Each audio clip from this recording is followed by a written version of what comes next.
mild to moderate victory today for those less than enamored with Justin Trudeau's authoritarian regime under this COVID nonsense, as two things will be ending next week. Restrictions on federal employees being unvaccinated, so the unvaccinated can go back to work next week. Also, some travel restrictions the unvaccinated can get on a plane or a train and have the right to freedom of movement once again. Now, I call this a mild to moderate victory because there still are some restrictions in place, so let's get into what is going to happen because of this. So, number one, federal employees can go back to work. That's a straight-out victory. It was unscientific. Now, in terms of the travel stuff, they still are keeping some unnecessary, crazy, authoritarian nonsense in place, probably to facilitate more crazy, authoritarian nonsense in the future, as is the case with most COVID-loving people. So the reason they gave for taking away the travel restrictions is we've all done our fair share. Everyone's gotten vaccinated. The vaccination rates are up. Now, as of 48 hours ago, the vaccination rate needed to be at 101% before we could ever do anything. So this is an outright, I don't want to say lie, but it's something that no reasonable person will ever believe is the actual reason, as vaccination rates have remained static. Now, the TrueAnon class, the political pundits, the media will believe this. The media because they're being paid. The TrueAnon people because they'll get boosted and boosted and boosted and boosted again, and then they'll wrap themselves in bubble wrap and sit in a bath of Purell as long as Christopher Freeland or Justin Trudeau tells them to. So, never mind them. Now, we know that the people, for the most part, who got double vaccinated, most of them got their boosters, everyone except me. There was certain people who said, okay, I'm done. You had basically people who are not getting vaccinated are just not getting vaccinated. They're holding out.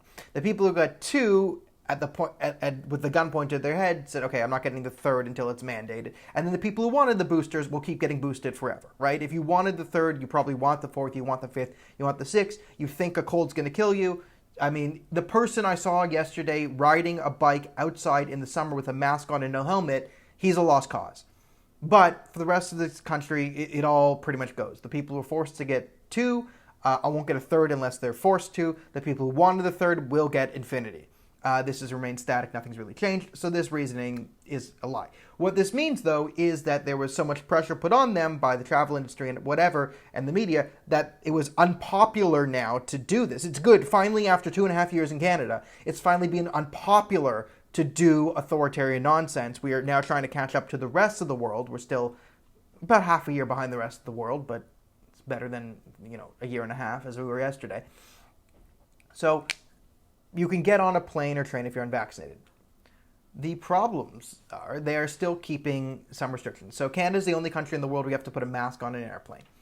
Okay, whatever. It's annoying. And it annoys everyone I talk to who comes into Canada and says, well, what are you guys still doing?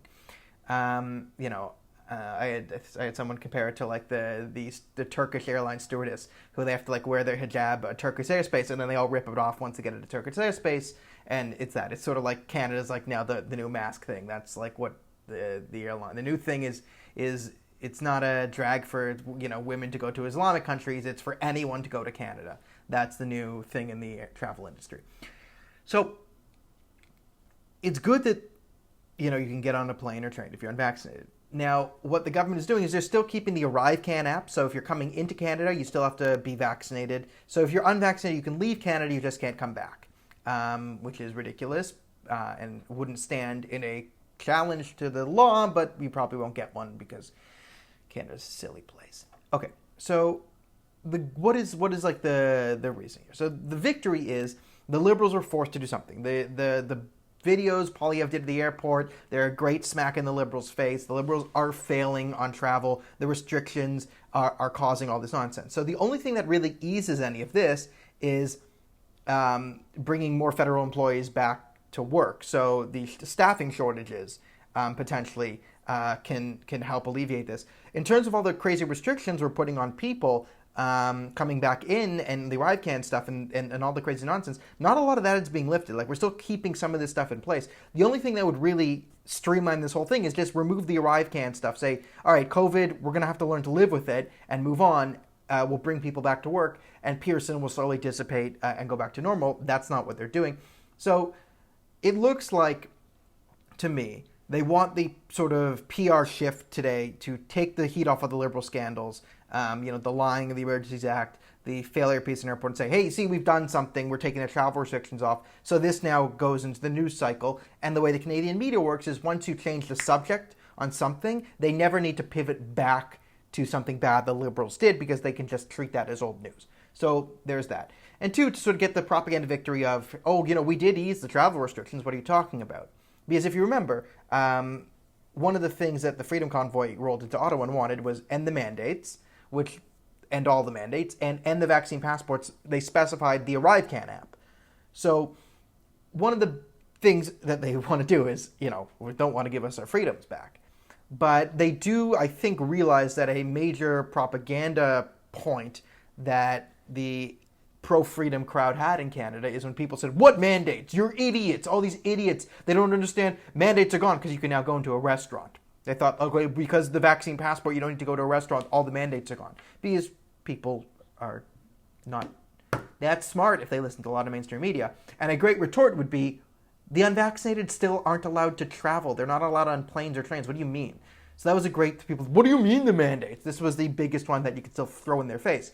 So that's somewhat taken off. Now you could say, is this part of a larger plan to sort of bring these people, allow them to travel, but then throw them off the plane when they refuse to wear a mask or fill out an ArriveCan thing? So there still are, if you're unvaccinated, you still can't travel abroad. But they've kind of done we'll let you on the plane. We just won't let you come back in unless you download the ArriveCan app and you're vaccinated. So they still are backdooring some mandates, but they do get sort of a undermine the pro-freedom people who say, well, this one thing you're not allowed on the plane, right? Now, because you are allowed on the plane, mainstream media people say, well, you're allowed on the plane now. And they know that, well, you're allowed on it, but you can go within Canada. You just can't go out of Canada and then come back in without facing a $10,000 fine. So they look like they're still trying to hold on to digital ID. I mean, the writing on the wall is the Liberals are highly unpopular. They realize they're highly unpopular, but they do want to cram through digital ID, CBDCs, and all the, apocalyptic, futuristic, globalist nonsense, let's say, that they want to. So this is where we stand now. Minor victory to moderate victory. This is the time to keep pushing. But it's going to be one of those things where the mainstream media can now pretend that all the mandates are gone and anyone who has a problem with any of the continuing COVID authoritarian nonsense is now a crazy person yelling at ghosts. So even though they gaslighted you last week saying there are no mandates, this week we'll say, well, they've just dropped the remaining mandates. There still are more. But again, that's just the life of being a non-crazy person in Canada these days. So minor victory. Hopefully we see more. That's it.